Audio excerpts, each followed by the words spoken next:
네, 오늘은 보냄받은 아나니아라는 제목의 말씀을 우리가 함께 나누기 원합니다. 성경에서 하나님께 쓰임받은 사람을 떠올려 보세요 라고 하면 여러분은 누구를 떠올리십니까? 대부분의 사람들이 구약에서는 모세나 또 다윗, 조금 더 나가면 노아 정도 먼저 떠올리게 될 것 같습니다. 신약에서는 누가 있나요? 신약에서는 세례 요한이나 예수님의 수제자 베드로, 그리고 바울을 대표적으로 떠올리게 되어집니다. 그런데 우리가 떠올리게 되어지는 이러한 사람들은 한 세대를 이끌었던 위대한 업적을 이룬 인물이거나 또는 당시의 유명세를 끌만한 어떤 유명한 인물인 경우가 대부분이고요. 그리고 우리는 그러한 인물들을 떠올리면서 나도 그렇게 쓰임받기를 바라고 또 기도하는 경우가 많이 있습니다. 그런데 말입니다. 이렇게 생각하는 우리의 이면에는 우리의 편견이 개입되어 있습니다. 우리는 하나님께 쓰임받는다고 하면은 뭔가 위대한 일을 하는 것을 당연하게 떠올리게 되어지는 것입니다. 근데 우리가 성경을 자세히 이렇게 살펴보다 보면은요, 하나님께 쓰임 받는다고 하는 그러한 인물들, 위대한 인물들보다는 더 많은 경우에 유명하지 않은 한 개인을 통해서 또 일하시는 하나님을 우리는 수도 없이 보게 됩니다. 어떤 경우에는 정말 사적인 개인적인 한 가정이나 혹 한 개인에 관한 사건을 통해서 하나님은 말씀을 통해 우리에게 교훈하시기도 하고, 또 한 사람의 믿음의 행위나 신앙 고백 등을 통해서 우리에게 귀하게 보시고 칭찬하시면서 본보기로 삼으시는 경우들이 많이 있습니다. 그런데 그들의 대부분의 이름은 우리에게 잘 기억되지 않거나 혹은요, 성경에서 이름조차 거명되지 않는 경우들도 많이 있습니다. 오늘 본문에 등장하는 이 아나니아라고 하는 인물도 우리에게 그렇게 이름이 많이 불려지는 인물은 아닌 사람 중에 한 사람입니다. 이 아나니아라고 하는 이름은 여호와는 은혜로우시다 라는 뜻의 이름을 가지고 있습니다. 그는 다메섹에 거주하는 사람이었고요. 그곳에 있는 유대인들에게 칭찬을 듣는 경건한 사람이었습니다. 본문에서는 그를 제자라고 표현하고 있는데, 어떤 역사가들은요, 이 아나니아가 예수님이 전도를 위해서 보내셨던 70인 전도대 그 중에 한 명이 아니었을까 이렇게 보는 견해들도 있대요. 그런데 정확한 기록은 나와 있지 않다고 합니다. 어쨌든 그는 하나님의 사람이었고, 사도 바울이 이 사역을 시작하는 데에 아주 중요한 역할을 담당했던 그러한 인물이 되겠습니다. 바울은 사도행전 22장 12절 말씀에서 아나니아에 대해서 이렇게 증언합니다. 율법에 따라 경건한 사람으로 거기 사는 모든 유대인들에게 칭찬을 듣는 사람이었다라고 증언합니다. 오늘 본문 말씀에는 이 아나니아를 통한 사도 바울이기 전에 사울의 회복 그리고 수세, 즉 세례를 받은 사건이 기록되어 있습니다. 이 일은 하나님의 철저한 계획하심 가운데서 이루어졌습니다. 그리고 그것은 하나님의 뜻을 따라 하나님께서 준비시키신 한 사람, 이 아나니아를 통해서 완성되게 되어집니다.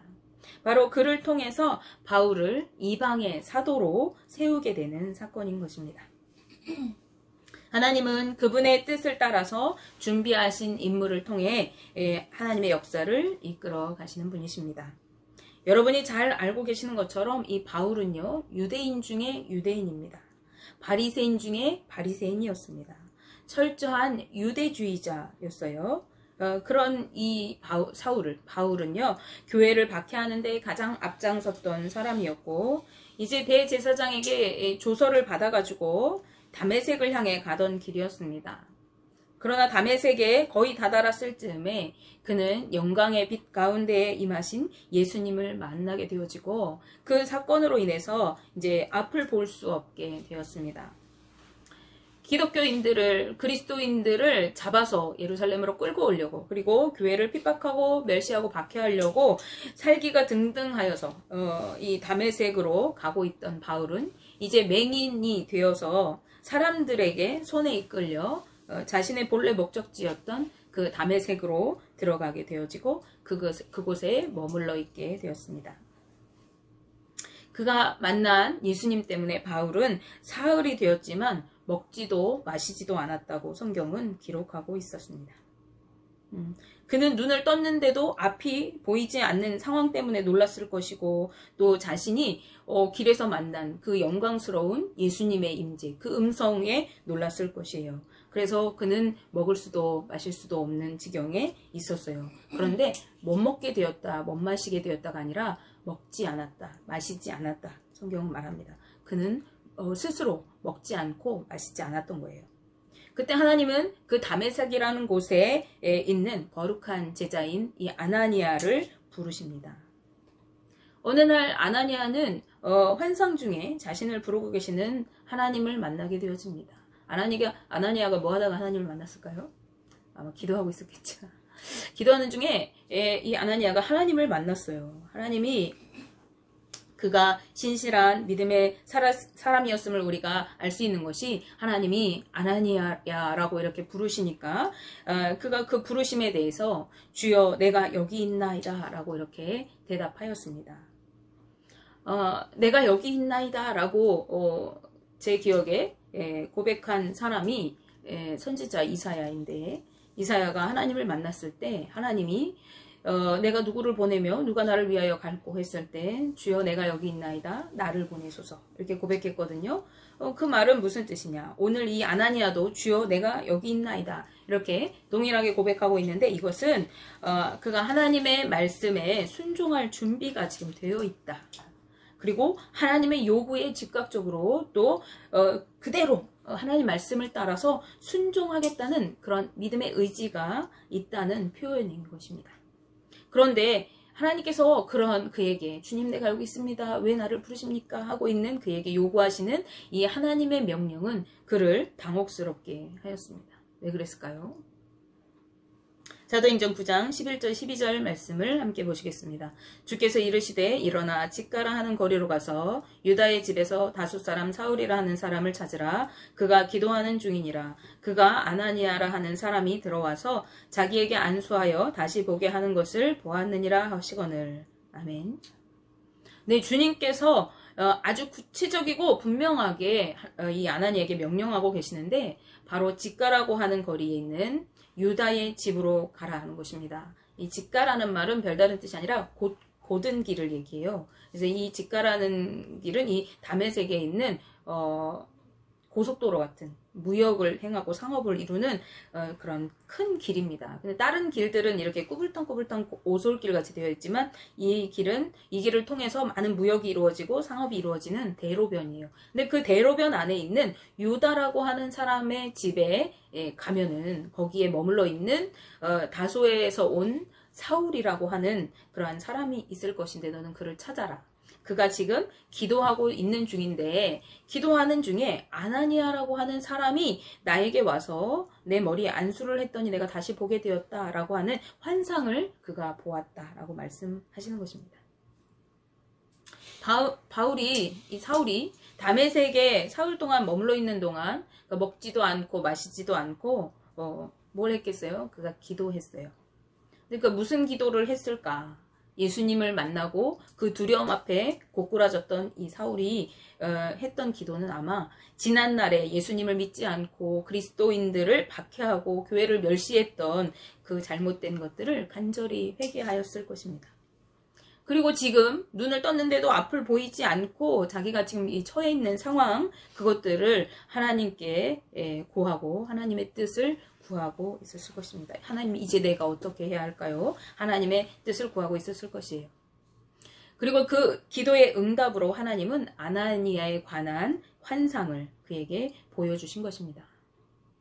하나님의 일은 이처럼 서로에게 확실한 증거를 보여주세요. 어느 한쪽을 일방적으로 말씀하시지 않고 같이 이루는 그 일에 서로 쌍방이 환상을 보고 통해서거나 말씀을 통해서거나 이렇게 증거를 함께 하세요.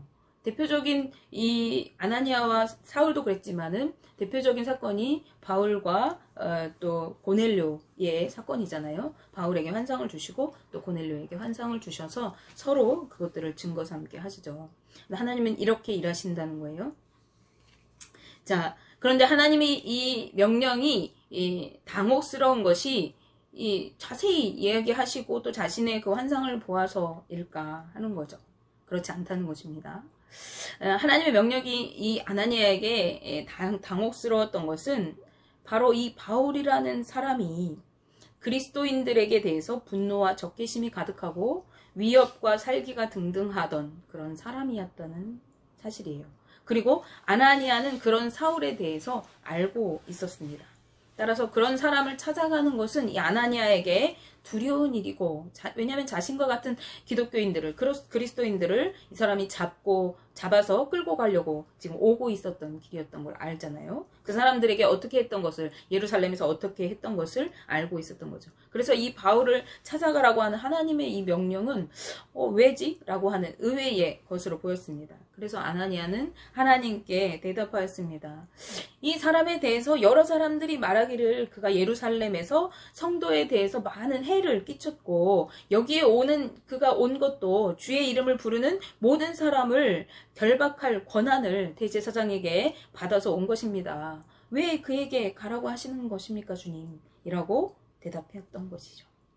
그러나 이성적으로 생각할 때 좀 꺼려지고, 또 하나님의 말씀을 거부할 만한 이 타당한 변명거리가 있다 하더라도 하나님은 아나니아에게 그래, 내가 몰랐어, 이렇게 그럼 너 안 가도 돼, 이렇게 말씀하시는 것이 아니라 아주 강하게 말씀하세요. 가라. 하나님은 우리에게 말씀하시고 명령하실 때 하나님 그거는 이래서 안 돼요, 하나님 내가 지금 상황이 이래서 안 돼요 라고 변명하는 것을 하나님 받아들여 주시지 않고 가라 라고 강하게 말씀하시는 거예요. 하나님의 말씀, 하나님의 명령은 우리의 이성으로 판단하고 내가 갈지 안 갈지, 그것을 따를지 안 따를지 이렇게 판단하는 그런 수준의 것이 아니에요. 하나님의 명령에는 우리가 할 수 있는 것이 순종할 것밖에 없어요. 우리는 그것을 통해서 하나님 내가 이래서 못 가요, 하나님 내가 그 가시라는 거 내가 잘 알겠는데 나 지금 이것 좀 해놓고 갈게요 라고 변명할 수 있는 그런 거부권이 우리에게는 없다는 거예요. 그분의 명령 앞에 우리는 오직 아멘 주님 내가 가겠습니다 하고 순종해야 하는 것입니다. 하나님께서 아나니아에게 가라라고 명령하신 이유가 있어요. 아나니아가 볼 때 이 사울은 그리스도인들을 막 박해하고 죽이고 감옥에 가두고 교회를 멸시하고 회파하고 이러한 악한, 정말 악질인 사람인데, 아나니아가 보기에는 그런데 하나님은 그를 향해서 가라라고 하시는데 그 이유가 뭐예요? 그것은 사울이 하나님께서 택하신 그릇이라는 거예요. 즉 하나님께서 택하신 사람이기 때문에 그렇다는 것입니다. 하나님은 사울이 복음을 전해야 할 대상들을 구체적으로 소개하고 계세요. 이것은 무엇을 의미하느냐? 하나님께서 이미 이 사울을 당신의 일꾼으로 삼으셔서 구체적으로 사용하실 계획들을 다 가지고 계셨음을 보여주는 것이에요. 사울은 먼저 이방의 사도로 그들에게 복음을 전해야 했습니다. 그리고 당시의 임금들에게도 복음을 전하게 됩니다. 유대의 아그리빠 왕에게, 그리고 로마로 끌려가서 로마의 황제 가이사에게, 유대의 총독인 벨릭스와 베스도에게 그는 앞으로 담대히 복음을 전하게 될 것이에요. 뿐만 아니라 이스라엘 자손들에게도 그는 목숨을 다 바칠 각오로 복음을 전하여 자신의 부르신 하나님의 뜻을 온전히 이루는 성실한 주의 일꾼이 될 것입니다.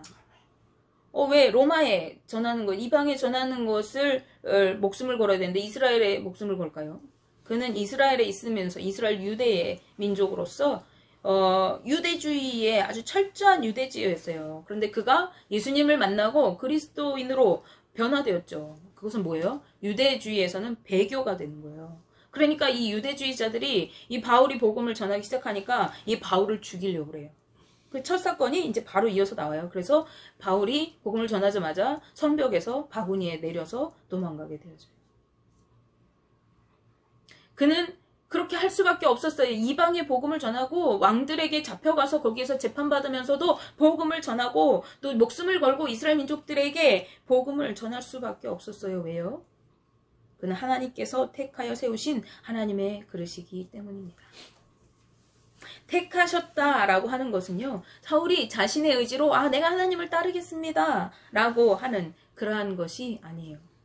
택하였다, 하나님께서 택하였다고 하는 것은 내 의지와는 상관없이 하나님의 은혜가 계획에 의해서, 하나님의 은혜로운 그 계획에 의해서 내가 콕 집어 선택되어진 것을 의미하는 것입니다. 그래서 바울은 그 사역을 감당할 수밖에 없어요. 그런데 무엇으로 선택되었느냐? 그는 그릇으로 선택되어졌대요. 하나님의 그릇으로. 이 그릇으로 표현된 것은요, 그가 하나님의 도구로서의 역할을 감당해야 한다는 뜻을 표현하고 있어요. 사울은 예수님과 만나고 복음에 대한 바른 진리를 이제 깨달아 알게 된 후에는 그가 가지고 있던 그동안에 자기가 자랑 삼았던 그 가문, 유대인 중에 유대인이요, 바리새인 중에 바리새인이요, 가말리엘 문화생이요, 그의 모든 배경과 교육과 성경에 관한 아주 해박한 지식과 헬라어의 지식과 자기가 가지고 있는 힘과 열정이 이제 세상의 자랑거리가 아니라 주님의 유익을 위해서 그 주님의 뜻을 따라서 온전히 쓰이게 되었습니다.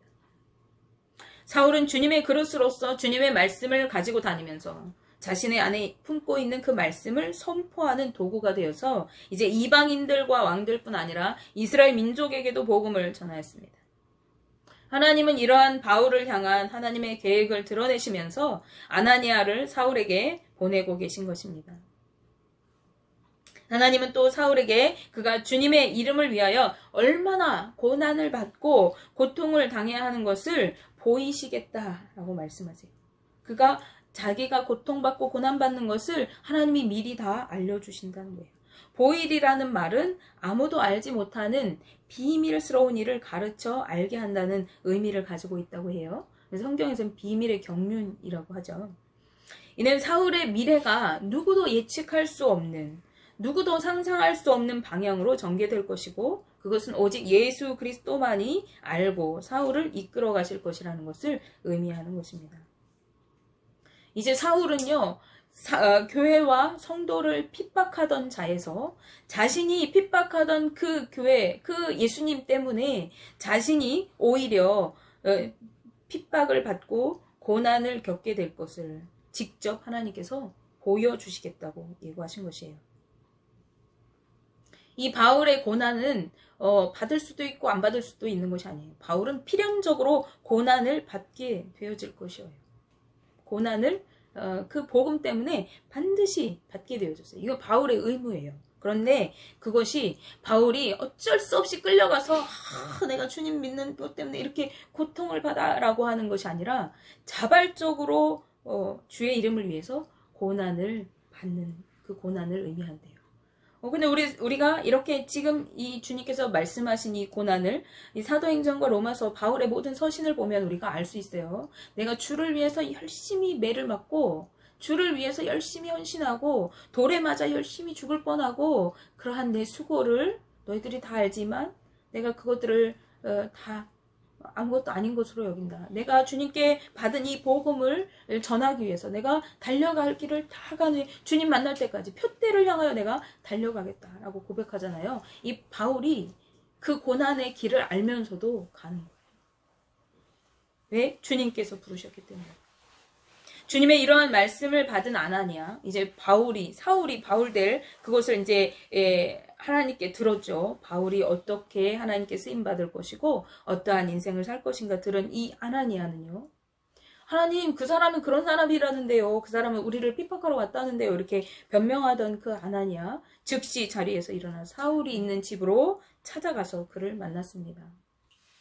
그리고 그에게 손을 얹어 안수하면서 형제 사울아 라고 부릅니다. 형제 사울아. 아까 그는 누구라고 그랬어요? 우리를 핍박하고 죽이고 교회를 멸시하고 우리를 끌어가려고 그 권세로 온 자입니다 라고 했어요. 그럼 그는 누굽니까? 적대적인 관계에 있는 사람이잖아요. 그런데 하나님의 말씀을 들은 이 아나니아는 그러한 사울을 향해서 형제 사울아 라고 얘기하고 있는 거예요. 이 형제라고 하는 말은 그가 사울을 이제 더 이상 그리스도인들을 대적하는 자가 아니라 이제 믿음으로 믿음 안에서 하나님의 공동체의 일원이 된 자로 인정하는 것을 의미합니다. 초대 교회에서는 우리도 지금 교회에서 우리는 한 형제 자매입니다 이렇게 얘기하지만 그것이 초대 교회에서부터 이루어진 거거든요. 초대 교회에서 형제 자매라고 하는 이 호칭은 그냥 이렇게 부르기 좋게 부르는 것이 아니라 예수 그리스도 안에서 이제 우리는 새로운 가족 관계가 맺어졌음을 인정하는 그러한 상징적인 호칭이에요.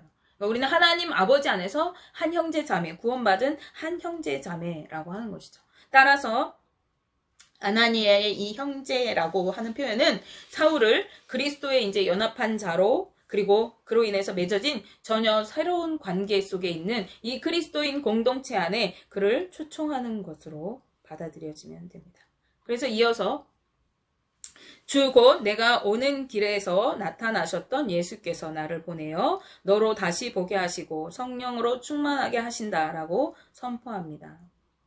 초대교회 당시의 신앙 고백은 뭐냐면 우리가 오늘 하는 사도신경이 아니라 초대교회 당시의 신앙 고백은 예수님은 주님이십니다. 예수님은 하나님이십니다. 라고 하는 것입니다.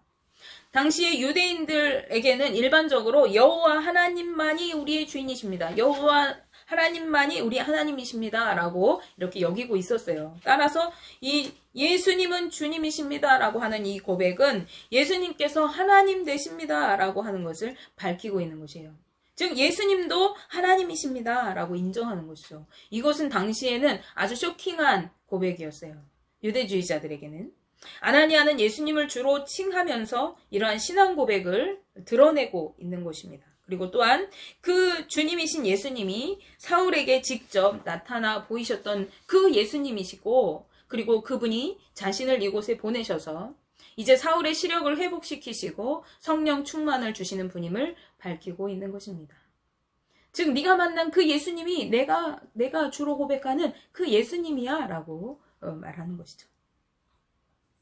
아나니아의 안수를 통해서 사흘간 시력을 잃었던 사울의 시력이 완전히 회복되었습니다. 그리고 사울은 즉시 일어나 세례를 받았습니다. 이것은 그가 믿음으로 이제 살아갈 것을 결단한 것을 말하죠. 즉시 결단하고 세례를 받았어요. 세례를 받는다는 것은 우리가 이렇게 알고 있죠. 이제 나는 이전의 삶을 다 죽음으로 여기고 이제 예수 그리스도로 살겠습니다 하는 그러한 신앙 고백인 거잖아요. 그 세례를 받았다는 거예요. 그리고 이후에 사울은 다메섹에 있는 제자들과 함께 며칠 머물면서 즉시로 각 회당에서 예수가 하나님의 아들이심을 전파하기 시작하였습니다. 사울의 복음의 사역이 열리기 시작한 것입니다.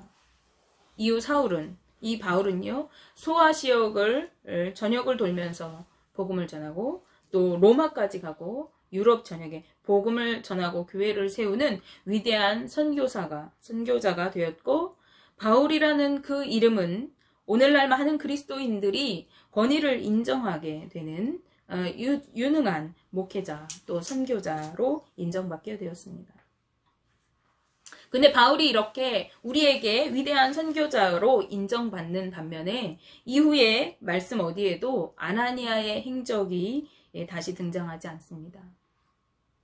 그는 거룩한 주님의 제자요 신실한 사람이었습니다. 그는 여전히 말씀을 따라 살아갔을 것이고 하나님의 뜻에 순종하는 삶을 살았을 것입니다. 그러나 성경에 소개된 그의 사명은 여기까지였던 거예요. 위대한 선교자 사울의 사역을 열어주는 것이 그에게 주님이 주시는 사명이었던 것이죠. 이 사울에게 주님에 대한 확신을 심어주고 세례를 주어서 구원받은 자로 또 하나님의 택한 그릇으로 세워주는 것이 이 아나니아의 사명이었던 거예요. 그는 이 사울 한 사람에게 영향력을 행사하는 하나님의 도구로 쓰임받았습니다. 그런데 그의 순종으로 사울, 즉 바울을 통해서 온 열방이 예수 그리스도의 복음을 만나고 구원의 기회를 얻게 되었습니다. 그는 이 위대한 선교 사역의 문을 열어주었고 그 사역에 동참한 하나님의 또 다른 선택받은 그릇인 것입니다. 하나님께는요 수많은 교회를 세우고 수많은 믿음의 제자들을 세웠던 사도 바울이나 그 바울에게 이 선교의 문을 열어주었던 아나니아나 그 상급이 다르지 않을 것입니다. 하나님이 보시는 크기와 무게, 하나님이 보시는 그 업적은 우리와 그 가치가 다르기 때문에 그렇습니다. 혹시 여러분 내가 하는 일이 위대한 일이 아닌 것 같아 보여도, 내가 보잘것없는 그런 삶을 사는 것 같아 보여도요, 내가 있는 자리에서 믿음으로 하나님의 말씀에 순종하고 반응하면 그것이 하나님의 일인 것이고 그것이 위대한 하나님의 사역에 동참하는 사명임을 기억하시기 바랍니다.